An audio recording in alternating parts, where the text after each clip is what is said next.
Alhamdulillah. Alhamdulillahilladzi anzala as-sakinata fi qulubil mu'minin liyazdadu imanan ma'a imanihim. Ashhadu an la ilaha illallah wahdahu la syarika lah wa ashhadu anna Muhammadan abduhu wa rasuluh sallallahu alaihi wasallam la nabiyya wa la rasula ba'da. Allahumma salli wa sallim ala hadha an-nabiyil karim wa ala alihi wa ashabihi wa man tabi'ahu bi ihsanin ila yaumiddin.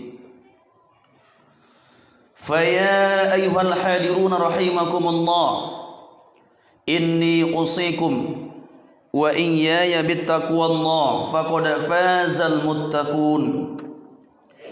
Ittaqullaha haqqa tuqatih wa la tamutunna illa wa antum muslimun. Faqala Allah Ta'ala fil Qur'anil Karim ba'da qawli a'udzu billahi minasy syaithanir rajim. Bismillahirrahmanirrahim. Hafidhu 'alas salawat was salatil wusta wa qumu lillahi qanitin. Ma'asyiral muslimin, sidang jemaah Jumat yang dirahmati Allah Ta'ala, marilah kita kembali memperbaharui kesyukuran kita kepada Allah Ta'ala atas segala nikmat yang Allah berikan sampai detik ini. Allah anugerahkan iman dan Islam sebagai nikmat terbesar yang pernah kita peroleh seumur hidup kita. Semoga kita mampu menjaganya sampai akhir hayat kita dan kita mati menemui Allah dalam keadaan husnul khatimah. Kemudian Allah Ta'ala berikan kesehatan yang luar biasa yang mampu menunjang aktivitas kita sehari-hari, baik yang bersifat duniawi apalagi yang bersifat ukhrawi. Kemudian Allah berikan kesempatan yang luar biasa, waktu yang panjang, usia yang berkah. Maka sempurnalah nikmat Allah untuk kita. Maka pantaslah kita bersyukur dengan cara terus menampakkan ketaatan kepada Allah Subhanahu wa Ta'ala, berusaha maksimal menjalankan perintah-perintah Allah dan juga berusaha maksimal meninggalkan larangan-larangan Allah. Salawat dan salam untuk Rasulullah sallallahu alaihi wasallam. Allahumma salli ala Sayyidina Muhammad wa ala ali Sayyidina Muhammad. Melalui mimbar ini khatib mengajak diri pribadi dan kita semua yang hadir pada siang hari ini, marilah kita senantiasa meningkatkan ketakwaan kita kepada Allah Subhanahu wa Ta'ala, karena takwa adalah perbekalan terbaik yang bisa kita persiapkan semenjak sekarang untuk mengharungi kehidupan sampai nanti kita kembali ke kampung kita yang asli, kampung akhirat. Izinkanlah khatib berkhutbah di kesempatan yang pendek ini, yang mungkin merupakan pengulang khutbah sebelumnya, dengan judul atau tema alasan kita mendirikan salat. Ma'asyiral muslimin, alhamdulillah kita sudah berada hari ini di tanggal 5 Rajab 1444 Hijriah. Artinya insyaallah ta'ala 54 hari lagi Ramadan Mubarak juga akan segera datang. Dan di bulan ini banyak hal-hal yang istimewa yang kita pahami. Di antaranya adalah adanya peristiwa Isra dan Mi'raj, yang mana poinnya adalah bahwasanya ada sebuah ibadah yang sangat luar biasa, ibadah yang masya Allah tabarakallah, kalau kita pegang baik-baik insya Allah kita akan beruntung nantinya. Nah, itulah ibadah salat. Kenapa ibadah ini istimewa? Karena Rasulullah SAW langsung menjemputnya. langsung menemui Allah Ta'ala ke Sidratul Muntaha sampai ke Mustawa. Inilah hebat dan istimewanya ibadah yang satu ini, salat 5 waktu sehari semalam. Makanya Allah dan Rasulnya senantiasa mengingatkan kita agar kita termasuk orang-orang yang menjaganya, orang-orang yang memelihara salat, sebagaimana dalil atau ayat yang kita bacakan di awal khutbah tadi. Apa kata Allah Ta'ala? A'udzu billahi minasyaitonir rajim. Hafidhu 'alas salawat. Jagalah oleh kalian seluruh salat. Berarti ada 5 waktu di sana: subuh, zuhur, asar, maghrib dan isya. Was salatil wusta, dan salat yang di tengah atau di pertengahan. Para ulama kita pun dalam hadis yang sahih ini dikatakan salat asar. Wa qumu lillahi qanitin, dan hendaklah kalian berdiri mengerjakan salat itu karena Allah dan juga dalam keadaan khusyuk. Oleh karena itu kaum muslimin, dengan adanya perintah semacam ini, maka pantaslah kita menjaganya, pantaslah kita menegakkannya, sebagaimana Nabi Ibrahim pernah berdoa untuk dirinya, untuk anak cucunya, yang kelak juga menjadi doa-doa kita. Rabbi ij'alni muqimas salati wa min dzurriyyati Rabbana wa taqabbal du'a. Ya Allah, jadikanlah diriku dan keluargaku, anak cucuku, termasuk di antara orang-orang yang menegakkan salat. Ya Allah, kabulkanlah doa kami. InsyaAllah ta'ala doa ini juga akan menjadi doa bagi kita semuanya, wabil khusus para ayah, para suami yang kelak nanti anak cucu keponakan kita termasuk orang yang menegakkan salat. Kaum muslimin sidang jemaah yang dirahmati Allah Subhanahu wa taala, lalu kenapa sebenarnya, apa alasannya Allah menyuruh kita menjaga yang 5 waktu ini? Banyak alasannya. Di antaranya yang pertama yang jelas adalah salat merupakan rukun Islam, pondasi beragama yang kokoh. Maka barang siapa yang menegakkan salat, mendirikan salat, dia sebenarnya sudah memasang pondasi yang luar biasa terhadap dirinya, termasuk terhadap keluarganya. Rasulullah mengingatkan dalam sebuah hadis dari riwayat Ibnu Majah, apa kata Rasulullah SAW? Buniyal Islam ala khamsin. Dibangun, dibina agama ini dengan 5 pokok perkara, atau yang kita kenal dengan istilah rukun Islam. Syahadatin an la ilaha illallah wa anna Muhammadar Rasulullah. Yang pertama, bersyahadat bahwasanya Allah Tuhan kita, Muhammad Nabi kita. Yang kedua, wa iqamis shalah. Jadi jelas ini alasan yang sangat luar biasa. Kenapa kita diminta, disuruh, diperintahkan untuk menjaga yang 5 waktu? Alasan yang pertama itu adalah inilah pondasi, inilah bangunan kokoh beragama, bahkan termasuk pondasi berkeluarga. Akan berbeda keluarga yang mendirikan salat dengan yang tidak mengerjakan salat. Jauh bedanya. Dalam hal apapun, dalam menghadapi sebuah masalah, jauh bedanya. Orang-orang yang menegakkan salat, mereka dituntun oleh Allah dengan akhlak yang baik. Karena salat atau ibadah salat yang baik, yang benar, akan menghadirkan akhlak yang luar biasa bagi orang yang ada di rumah tangga tersebut. Makanya berbeda orang-orang yang salat dengan yang tidak salat menghadapi perkara-perkara, baik perkara dunia, apalagi perkara-perkara akhirat. Kemudian Rasulullah mengingatkan lagi dengan hadis yang lain, as-salatu imaduddin. Salat itu adalah tiang daripada agama. Wa man aqamaha, barang siapa yang tegakkan, yang mendirikannya, faqad hadamaddin. Wa man aqamaha faqad aqamaddin. Barang siapa yang menegakkannya, sama dia dengan menegakkan agamanya. Namun sebaliknya, wa man tarakaha faqad hadamaddin. Barang siapa yang tinggalkan salat, yang tidak mau salat atau lalai dengan salat, maka sebenarnya dia sudah berusaha untuk meruntuhkan agamanya sendiri.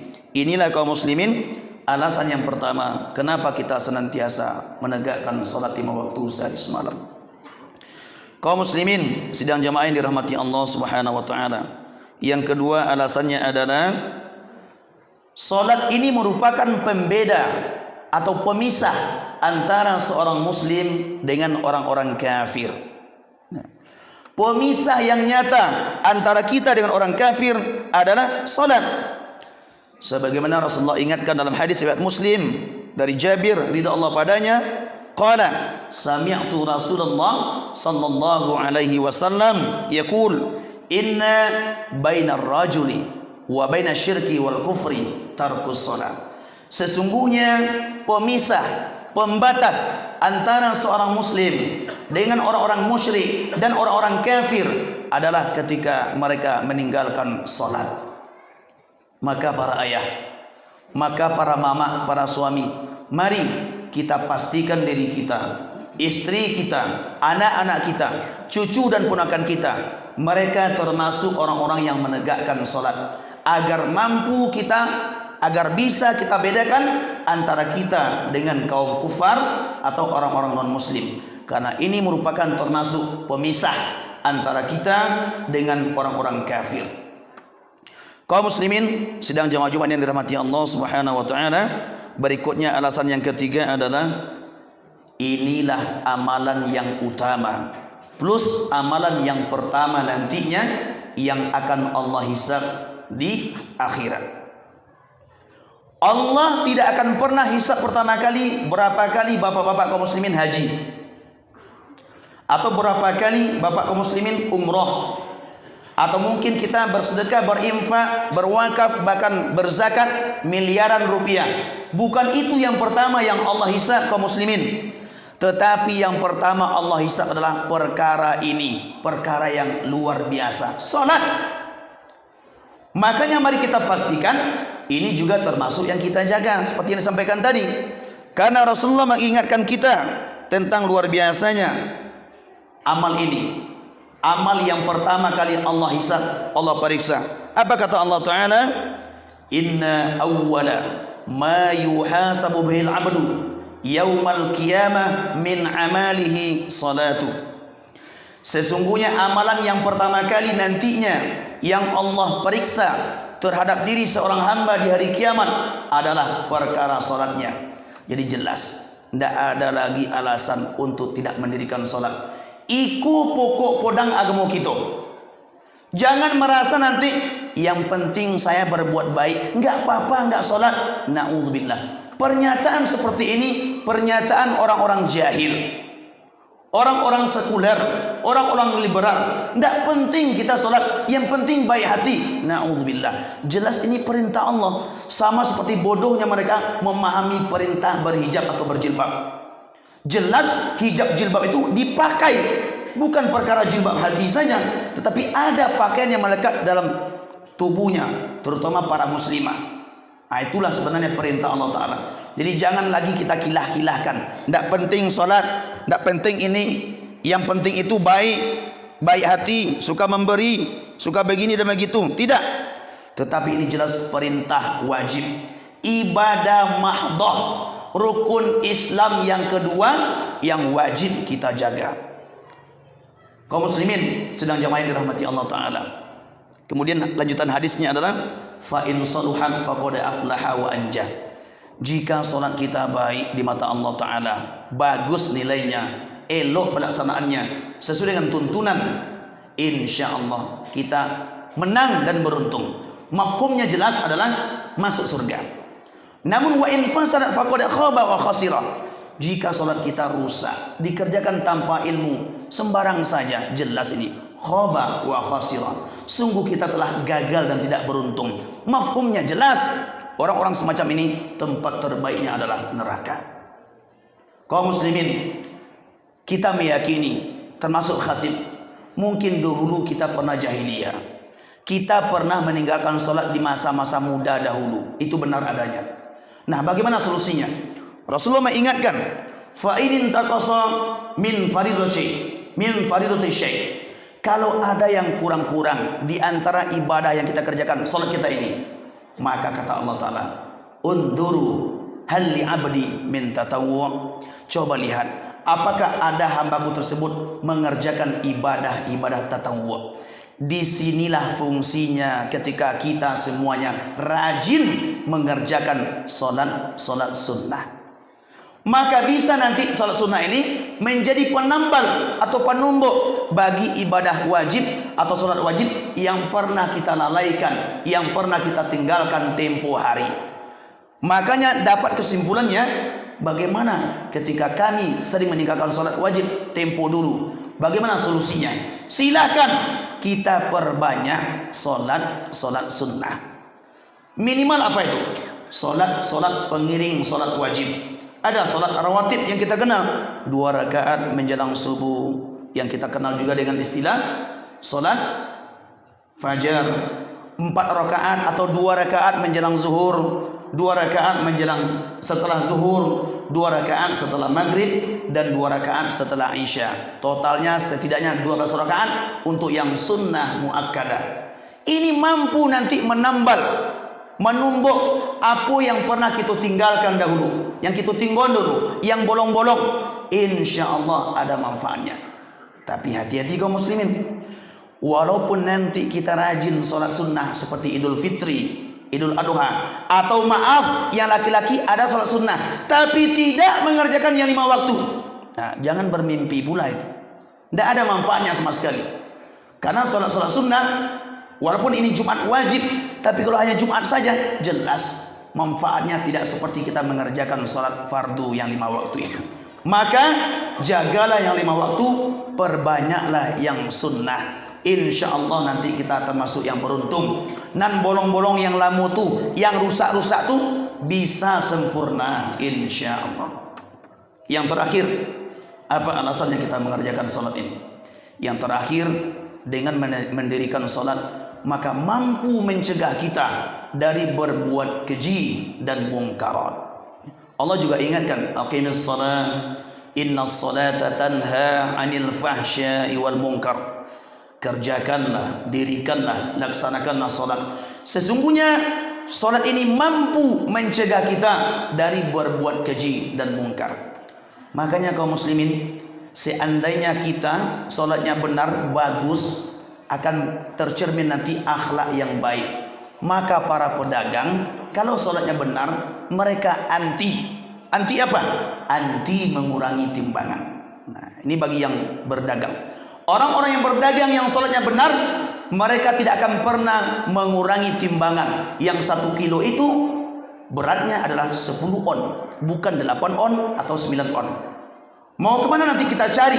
Seandainya orang kita zalimi dengan timbangan itu, kita tipu mereka, maka ingat juga lah nanti, Allah ingatkan, Allah hajar kita nanti dalam surah Al-Mutaffifin, a'udzubillahi minasyaitonirrajim, wailul lil mutaffifin alladzina idza qtalu 'alan nasi yastawfun, dan seterusnya. Ini luar biasa bagi para pedagang yang culas, yang mungkin dikarenakan solatnya belum atau tidak benar. Termasuk mungkin yang lain, para pejabat mungkin, para pegawai dan sebagainya, yang mereka menilap atau bahasa lainnya mencuci atau mungkin korupsi. Ini lantaran sebenarnya solat yang belum ngefek dengan dirinya. Makanya solat ini kaum muslimin, selain dia kewajiban, termasuk kebutuhan bagi kita. Insyaallah ta'ala, siapapun yang berusaha menjaga solat 5 waktu ini, mudah-mudahan banyak kebaikan yang kita dapatkan, baik di dunia apalagi nanti sampai ke akhirat. Demikianlah khutbah yang pendek ini. Semoga kita semuanya, keluarga kita, anak dan istri kita termasuk orang yang menegakkan solat. Amin ya rabbal alamin. Fa'tabiru ya ulil absar la'allakum turhamun.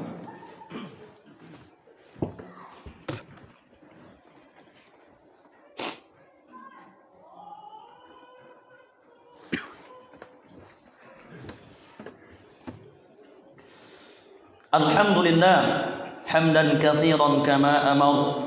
أشهد أن لا إله إلا الله وحده لا شريك له وأشهد أن محمدا عبده ورسوله صلى الله عليه وسلم لا نبي ولا رسول بعده اللهم فصل وسلم على هذا النبي الكريم وعلى آله وأصحابه ومن تبعه بإحسان إلى يوم الدين Faya ayyuhal hadiruna rahimakumullah, inni usikum wa iyaya bittaqwallah faqad fazal muttaqun. Ittaqullaha haqqa tuqatih wa la tamutunna illa wa antum muslimun. Faqala Allah Ta'ala fil Qur'anil Karim ba'da qawli a'udzu billahi minasy syaithanir rajim. Bismillahirrahmanirrahim. Qul huwallahu ahad. Allahus samad, lam yalid wa lam yulad wa lam yakul lahu kufuwan ahad. Wa qala aidan, innallaha wa malaikatahu yusalluna 'alan nabi ya ayyuhalladzina amanu sallu 'alaihi wa sallimu taslima. Allahumma salli ala Muhammad wa ala ali Muhammad kama sallaita ala Ibrahim wa ala ali Ibrahim wa barik ala Muhammad wa ala ali Muhammad kama barakta ala Ibrahim wa ala ali Ibrahim fil alamin innaka Hamidum Majid. Allahumma ighfir lil muslimina wal muslimat wal mu'minina wal mu'minat al ahya'i minhum wal amwat wa tabi' bainana wa bainahum bil khairat rabbi ighfir warham wa anta khairur rahimin. Rabbana zalamna anfusana wa illam taghfir lana wa tarhamna lanakunanna minal khasirin. Rabbana atina fid dunya hasanah wa fil akhirati hasanatan wa qina adzaban nar. Ibadallah, innallaha ya'muru bil 'adli wal ihsan wa ita'i dzil qurba wa yanha 'anil fahsya'i wal munkari wal baghi ya'idzukum la'allakum tadhakkarun wa la dzikrullahi akbar.